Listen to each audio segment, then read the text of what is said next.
Hi investors, welcome to our new video. Well, last video के बाद thank you for such a good response and बहुत सारे लोगों ने आप में से कमेंट किया था। मुझे याद है कि भाई जिनको आईपीओ में नहीं लगा उनका तो बता दिया, but what to do if Zomato के शेयर्स आपको लगे हैं, if you have got it. So it's the same thing right. If you have got Zomato also, तो आपके करीब करीब 15,000 रुपीज़ ही उसमें इन्वेस्ट हुए हैं and you know to make decent returns. आपको वही स्ट्रैटेजी आप यूज़ कर सकते हो जो मैंने लास्ट वीडियो में बताई है। But in this video I am gonna tell you some great facts and figures जो बेसिकली आपको पता होंगे but still you might not have considered it. देखिए, स्टार्टअप्स का valuation is not like a general Indian company valuation. This is one of the first startups to have been listed.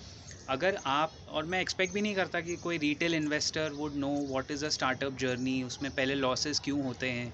अगर आप Silicon Valley के upbringing से familiar नहीं हैं, so nobody can blame you. But the reason why we were so bullish and why Zomato got so much high premium in spite of the fact clearly that अभी तक उन्होंने profit नहीं बनाया है, because startups में जब आप listing करते हो that is like the pinnacle of success. IPO from an idea, यानी एक लाइन से स्टार्टअप शुरू होता है कि फ़ूड डिलीवरी करनी है। लेकिन आज ज़ोमैटो फूड डिलीवरी बिजनेस सिर्फ नहीं है, there are so many other things right. तो उस लाइन से शुरू होता है and then the pinnacle of success is the IPO. जब लिस्टिंग हो गई तो जितने लोगों को एग्ज़िट करना है वो एग्ज़िट करते हैं, शॉर्ट टर्म इन्वेस्टर्स अपने पोजीशन प्रॉफिट बुक करते हैं, what ever it is. Zomato में एक इंटरेस्टिंग चीज़ जब से मैंने आपको बताई थी, द एंकर इन्वेस्टर्स उनको एक महीना है, they have 30 days to decide. So हो सकता है एक महीने बाद उसमें से कुछ इन्वेस्टर्स एंकर बुक उसकी हल्की हो। बट जब इन्फो एज ने ये कहा that we are not exiting, you know, हम अपना आधा ही स्टेक बेच रहे हैं, so and looking at that other investors also stayed invested, now that's a very healthy sign for any company. क्यों ज़ोमैटो के पीछे इतना बवाल हुआ है? I got a lot of comments कि रिटेल इन्वेस्टर्स में इतना एक्साइटमेंट क्यों है। रिटेल इन्वेस्टर्स को तो हर आईपीओ के लिए एक्साइटमेंट होगा। एंथनी वेस्ट मैनेजमेंट का आईपीओ आया था, उसमें भी लोग एक्साइटेड थे। तो it's not about that, it is about what is so special about Zomato. तो सबसे पहली बात देखिए, हाइपर प्योर, यानी they are making it a food ecosystem, food tech ecosystem. It is not just कि सड़क पे चलते हुए आपने किसी को ज़ोमैटो की डिलीवरी करते हुए देखा और आप किसी से कह रहे हो कि यार ये कंपनी के शेयर कैसे लेंगे। It is not like that. Don't value the company, specially startups, on profits और losses. You have to understand the whole ecosystem that they have built. उन्होंने आपकी और हमारी आदतें स्पॉइल कर दी हैं and they have exploited that कि आप घर में बैठ के खाना मंगा रहे हो। और कोविड के आने के बाद हुआ क्या है, that we have been more spoiled for choice. Just think about it. Hyperpure is one of the many revenue models जिसको वो अभी कंपनी ग्रो करेगी। हाइपर प्योर क्या करता है? It tries to get fresh produce directly from the farmers and deliver it to the hotel chains. Hotel वाले अच्छा produce लेना चाहते हैं, but some small hotels don't have the where with all and don't have the financial muscle to go and bargain and अच्छा fresh produce कहाँ से मिले। तो ये काम भी अभी ज़ोमैटो ले रहा है। So they are in a case of vertical integration, कि जब आप खाना हमसे मंगाते हो, फूड हमसे लेते हो, तो वाई नॉट कंसल्ट होटल्स। अब होटल्स में से काफ़ी होटल्स इनके साथ कंसल्टिंग कर रहे हैं, that is another chain of business. Plus दूसरी बात यह है कि food delivery, of course that's the core part of the business, लेकिन उसके अलावा जो उस एक पिवट के आसपास जो पूरा इकोसिस्टम बनाया है, हाइपर प्योर, फूड कंसल्टिंग।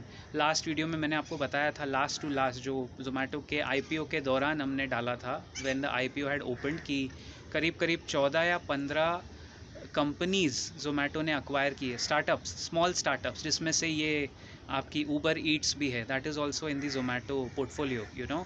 तो इस तरह का जब आप पोर्टफोलियो बनाते हो जहाँ आप सिर्फ एक इकोसिस्टम डेवलप कर रहे हैं and you are trying to get money, where will they get money from?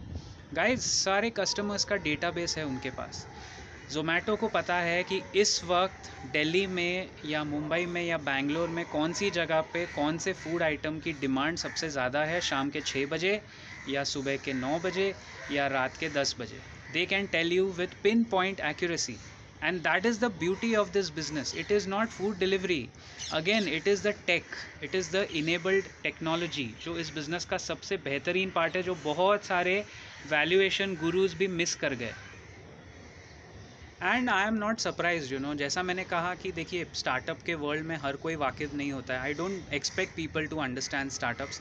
The people who understood it, who could value these companies, they went ahead and took positions. तो इसको valuation अलग नज़रिए से करना है। एक सिंपल कैलकुलेशन आप देखो, जोमेटो के पैसे कमाने के बहुत तरीके हैं। After the IPO, according to estimates what I am reading, कम से कम approximately the company is now sitting on 15,000 crore worth of cash. 15,000 crore. तो अगर आपको लग रहा है कि अमेज़ॉन या कोई इनको compete करने वाला है फूड डिलीवरी में, वो एक हाइपोथेटिकल सिचुएशन है। Amazon has already started Bangalore में 60 पिन कोड्स पे फूड डिलीवरी, बट अमेज़ॉन के पास जितना वॉर चेस्ट है उतना इनके पास भी है इस बिज़नेस को बढ़ाने के लिए। Plus they are the market leaders. Swiggy और जोमेटो बहुत नेक टू नेक कंपटीशन है, लेकिन जोमेटो आज एक लिस्टेड प्रीमियम पे है और उसका मार्केट कैप आप देखो हर दिन बढ़ता जाएगा। That is another statistic. और बात अगर मैं सिंपल आपको एक कैलकुलेशन बोलता हूँ, बहुत सिंपल। मान लीजिए इन इंडिया एवरी ऑर्डर जो जोमेटो प्लेस करता है, जोमेटो के थ्रू प्लेस होता है, हर ऑर्डर पे अगर ये सिर्फ 5 रुपये कमाते हैं, only 5 rupees of net profit. अगर ऑर्डर डिलीवरी ये क्या कर रहे हैं, होटल से उठा के आपको अच्छे से अच्छा ऑर्डर ला के दे रहे हैं जो आपको खाना था। तो अगर सिर्फ 5 रुपये उनके पर ऑर्डर वैल्यू की, ऑर्डर कितना भी हो, 600, 500, 700, 200, only 5 rupees they are making per order. तो उस वैल्यूएशन पे अगर आप देखो तो इंडिया में बिटवीन 20 to 40 जो एज ब्रैकेट है ना, 20 से 40 का एज ब्रैकेट में हमारे देश में कम से कम 60% लोग रहते हैं। 60% of India's population in 20 to 40। अब ज़्यादातर खाना मंगाने वाले लोग भी आपको इसी ब्रैकेट में मिलेंगे। This is the same age group जो खाना मंगाएंगे। ओल्डर भी मंगा सकते हैं, लेकिन वो तो बोनस हो गया, मैं फ़िलहाल ये पकड़ रहा हूँ। तो 60% of India's population today is 80 crore. आप 75 करोड़ पकड़ो, उसमें भी कम पकड़ो। अब 75 करोड़ लोग इनका टारगेट ऑडियंस है। मान लीजिए उसमें से ओनली 15% आर ऑर्डरिंग, मतलब 75 में से सिर्फ मान लीजिए 12 करोड़ लोग, अप्रॉक्सीमेटली 12 करोड़ लोग रोज़ ऑर्डर प्लेस कर रहे हैं कम से कम, पूरे इंडिया का जो कि ये 9% है, राइट। तो डेली मतलब या यू कैन से कहीं कोई और करता है, कभी कोई और नहीं करता है, तो मोटा मोटा 10 से 12 crore, I take 12 crore people placing the order daily. और हर रोज़ ये कितना नेट प्रॉफिट कमा रहे हैं, हम पकड़ रहे हैं 5 रुपये। मतलब daily just on food delivery the company is earning 12 crore into 5, 60 crore net profit. ये सिंपल ले मैन कैलकुलेशन है। 60 crore daily, 30 days a month, कितना हुआ 1800 करोड़। एम आई राइट? या 1800 करोड़ इन अ मंथ मल्टीप्लाई बाय 12 आपको मिलता है करीब करीब 21,000 करोड़, 21,000 करोड़ इन अ ईयर। मतलब गाइज ये ऐसी कंपनी निकली जो नेट प्रॉफिट कम से कम 20-21 हज़ार करोड़ कमा रही है, नेट प्रॉफिट। हाँ, सिर्फ पूरे साल का सालाना नेट प्रॉफिट कमा रही है only by food delivery business, जिसमें मैंने सिर्फ डिलीवरी मार्जिन जो पकड़ा है वो 5 रुपया, 5 रुपीज़ पर ऑर्डर पकड़ा है। एंड अज्यूम किया है कि 12 करोड़ लोग पूरे इंडिया में इसमें रोज़ ऑर्डर प्लेस करते होंगे। अगर आप इसको आधा भी कर लो, 12 करोड़ का 6 करोड़ भी कर लो, still the net profit that they are making is 12,000 crore. 12,000 crore is $1.5 billion. It's a lot of money, net profit है ये, राइट। तो इस तरह, और ये तो सिर्फ फूड डिलीवरी है, इसके अलावा इनके जो अदर बिजनेसेस हैं जो ये ग्रो करेंगे। तो इस तरह आप अगर लॉन्ग टर्म इन्वेस्टर हैं तो this is how you have to value the company. मेरा सुझाव है दैट बाय ऑन डिप्स की स्ट्रैटेजी रखिए, स्टार्ट अक्यूमुलेटिंग दिस स्टॉक। लेकिन अगर लॉन्ग टर्म इन्वेस्ट करते हो और अगर आप मुझसे पूछ रहे हो तो मेरा स्टैंडर्ड डिस्क्लेमर ये है, this is what I would have done. मैं आपको फोर्स नहीं करूँगा। एनी टिप्स, इन्वेस्टमेंट आइडियाज़ और stock ideas on this channel are purely, जैसे आपने देखा, for education purposes. I am not advocating to invest in this stock. I am saying अगर मैं लॉन्ग टर्म इन्वेस्टर हूँ तो मेरी ये स्ट्रैटेजी है, this is how I would play it. I would buy monthly basis, थोड़ा थोड़ा करके, जितना अभी स्टॉक प्राइस कम है तो डेली बेसिस में 5 शेयर 10 शेयर करके आपके बजट के हिसाब से मैं बाय करूँगा। एंड मतलब obviously as per your individual budget कोई बंदा अपने हिसाब से बाय करेगा एंड उसी तरह इसको आप पिक करेंगे अल्टीमेटली। लेकिन अगर मैं इसमें लॉन्ग टर्म इन्वेस्ट कर रहा हूँ, if I am getting in long term, मेरा मिनिमम से मिनिमम होल्डिंग पीरियड 10-15 साल होना चाहिए, मिनिमम 10 ईयर्स तो होना ही चाहिए। If I can hold it for 10 years then guys मुझे लगता है इसमें थोड़ा वैल्यू अनलॉकिंग आपको मिलेगा, काफ़ी मिल सकता है, because this is going to be the same story जो आपने दूसरे सक्सेसफुल स्टार्टअप्स में देखी है। स्टार्टअप्स की दुनिया में one last statistic for you, success rate is only 6%।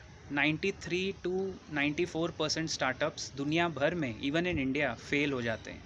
लेकिन जो सक्सेसफुल होते हैं 6%, उसमें जो बच गए, winner takes all, winner takes all का मार्केट है ये। इसमें जो जीत गया वो पूरा मार्केट लेके जाएगा, monopoly, and we love monopoly businesses. So this was all about Zomato for long term investors. अगर आपको कोई क्वेश्चन है, कोई कमेंट है, feel free to put it in the comments. I try my best to answer most of the comments which I usually do, and please remember, keep profiting. I'll see you around in the next video.